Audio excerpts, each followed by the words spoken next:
স্বাধীনতা দিবস। এই স্বাধীনতা দিবসের পূর্ণ লগ্নে আমার নিবেদন হলো কিশোর কবি সুকান্ত ভট্টাচার্যের কবিতা দেশলাই কাঠি। আমি একটা ছোট্ট দেশলাইয়ের কাঠি, এত নগ্ন হয়তো চোখেও পড়ি না, যেন বুকে আমার উসখুস করছে বারুদ, মুখে আমার জ্বলে উঠবার দুরন্ত উচ্ছ্বাস।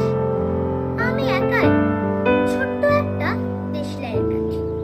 মনে আছে সেদিন হুলস্থুল বেঁধেছিল, ঘরের কোণে জ্বলে উঠেছিল আগুন, আমাকে অবজ্ঞা ভরে না নিভিয়ে ছুঁড়ে ফেলায় কত ঘরকে দিয়েছে পুড়িয়ে, প্রাসাদকে করেছে ধুলির সাপ।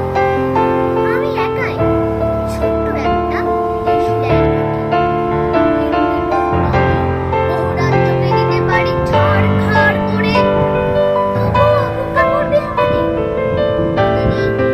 এই সেদিন আমরা সবাই জ্বলে উঠেছিলাম একই বাক্সে, চমকে উঠেছিলাম। আমরা শুনেছিলাম তোমাদের বিবল মুখের আর্তনাদ, আমাদের কি অসীম শক্তি তা তো অনুভব করেছো বারংবার। তবু কেন বোঝো না? আমরা বন্দি থাকবো না তোমাদের প্রকৃতি প্রকৃতি। আমরা বেরিয়ে পড়বো, আমরা ছড়িয়ে পড়বো শহরে গঞ্জে গ্রামে, দিগন্ত থেকে দিগন্তে।